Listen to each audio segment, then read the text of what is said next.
Donor ఎగ్స్‌ని ఎలా select చేస్తాము?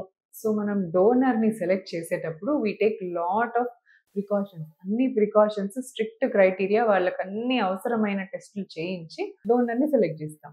సో, డోనర్ ఏజ్ వచ్చేసి 35 ఇయర్స్ కంటే తక్కువుంటారండి. ఇప్పుడు ఫర్ ఎగ్జాంపుల్ మన దగ్గరకొచ్చే పేషెంట్‌కి 40 ఇయర్స్ ఉన్నాయనుకోండి. 40 ఇయర్స్‌లో జనరల్‌గా ఎగ్ నంబర్స్ తక్కువుంటాయి. 35 లోపు ఉన్న వాళ్ళకే ఎగ్ నంబర్స్ ఉంటాయి. సో, డోనర్‌ని మనం 40 ఇయర్ వాళ్ళని తీసుకోము ఎప్పుడు గూడా. They should be below 35 years మాత్రమే.